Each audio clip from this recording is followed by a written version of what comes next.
ನಮ್ಮ ಕರ್ನಾಟಕದಲ್ಲಿ ಇರ್ತಕ್ಕಂಥ ಎಲ್ಲ ನೇಕಾರರ ಪರಿಸ್ಥಿತಿ ಯಾವ ರೀತಿಯಾಗಿದೆ ಅಂತಂದರೆ, ಇವತ್ತು ಸಣ್ಣ ನೇಕಾರರೆಲ್ಲರೂ ಕೂಡ ಅವರ ನೇಕಾರ ವೃತ್ತಿಯನ್ನು ಬಿಟ್ಟು ಹೊಟ್ಟೆ ಮೇಲೆ ತಣ್ಣೀರು ಬಟ್ಟೆ ಇಟ್ಕೊಳ್ಳುವಂಥ ಪರಿಸ್ಥಿತಿ ಇವತ್ತು ನಾವು ಕಾಣ್ತಾ ಇದ್ದೀವಿ ಅಧ್ಯಕ್ಷೆ. ಯಾಕೆ ಅಂತಂದರೆ 2023 ಏಪ್ರಿಲ್ಗಿಂತ ಮುಂಚೆ 1ರಿಂದ 20 ಯೂನಿಟ್ವರೆಗೆ ಇರ್ತಕ್ಕಂಥ HP ಇರ್ತಕ್ಕಂಥ ನೇಕಾರ ಬಿಲ್ಲನ್ನು ₹1.25 ಅಂತ ಇತ್ತು ಅಧ್ಯಕ್ಷೆ.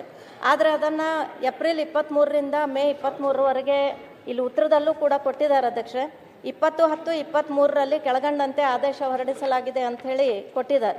ರಾಜ್ಯ 80% ಸಣ್ಣ ಪ್ರಮಾಣದ ನೇಕಾರರಿಗೆ ಅನುಕೂಲವಾಗಿರೋದ್ರಿಂದ 10 HP ವಿದ್ಯುತ್ ಸಂಪರ್ಕ ಮತ್ತು ಹೊಂದಿರುವಂಥ ನೇಕಾರರಿಗೆ ಆ ಒಂದು ಬಿಲ್ಲಿನ ಜೊತೆಗೆ energy charges, fixed charges, fuel adjustment charges ಮತ್ತು ಟ್ಯಾಕ್ಸ್ ಇದೆಲ್ಲ ಸೇರಿಸ್ಬಿಟ್ಟು ಇವತ್ತು 10ರಿಂದ 20 HP ವಿದ್ಯುತ್ ಸಂಪರ್ಕ ಹೊಂದಿರುವಂಥ ಇವರಿಗೆ 1.25 ಘಟಕವೊಂದರಂತೆ ಮಾಸಿಕ ಬಿಲ್ಲನ್ನು ತಗೋತಾ ಇದ್ದೀವಿ ಅನ್ನುವಂಥ ಉತ್ತರ ಕೊಟ್ಟಿದ್ದಾರೆ ಅಧ್ಯಕ್ಷೆ.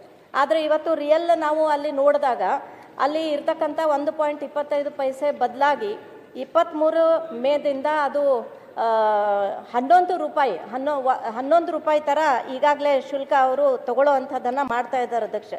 ಹಾಗಾಗಿ ಇವತ್ತು ನೇಕಾರರು ಅನೇಕ ಹೋರಾಟ ಮಾಡಿದರು. ಇಲ್ಲಿ ಆ ಉತ್ತರದಲ್ಲೂ ಕೂಡ ಕೊಟ್ಟಿದ್ದಾರೆ. ಯಾಕಂದರೆ ನೇಕಾರರು ವಿದ್ಯುತ್ ಸಹಾಯಧನ ಬದಲಾವಣೆ ಮಾಡಿ ಈ ಹಿಂದೆ ಇದ್ದಂತೆ ಸರ್ಕಾರದ ಆದೇಶ ಹೊರಡಿಸಲು ನಿರಂತರ ಒತ್ತಾಯಿಸಿದ ಹಿನ್ನೆಲೆಯಲ್ಲಿ ಸರ್ಕಾರ ನೇಕಾರರ ಸಮಸ್ಯೆಯನ್ನು ಮನಗಂಡು ಸರ್ಕಾರದ 25/9/24ರಲ್ಲಿ 10.1 HPಯಿಂದ 20 HPವರೆಗೆ ವಿದ್ಯುತ್ ಸಂಪರ್ಕ ಹೊಂದಿರುವ ಮತ್ತು ಪಡೆದ ಮಗ್ಗ ಮತ್ತು ಮಗ್ಗಪೂರ್ವಕ ಘಟಕಗಳಿಗೆ ಒಟ್ಟು ಯೂನಿಟ್ಗಳಿಗೆ ಪ್ರತಿ ಯೂನಿಟ್ಗೆ 1.25ರಂತೆ ಶುಲ್ಕವನ್ನು ಎಲ್ಲ ಚಾರ್ಜಸ್ ಭರಿಸಿ ಈ ಘಟಕದವರೇ ಭರಿಸಬೇಕು ಅಂಥೇಳಿ ಆದೇಶ ಮಾಡಲಾಗಿದೆ ಅನ್ನುವಂಥದ್ದನ್ನು ಹೇಳಿದ್ದಾರೆ ಅಧ್ಯಕ್ಷೆ. ಆದರೆ 1ರಿಂದ 20 HP ಇರ್ತಕ್ಕಂಥ ಅತಿ ಬಡ ನೇಕಾರರಿದ್ದಾರೆ ಅಧ್ಯಕ್ಷೆ. ಅವರಿಗೆ 1.25 ಅಂತೆ ಅವರು ತುಂಬೋದಕ್ಕೆ ರೆಡಿ ಇದ್ದಾರೆ, ತುಂಬತಾನೆ ಬಂದಿದ್ದಾರೆ.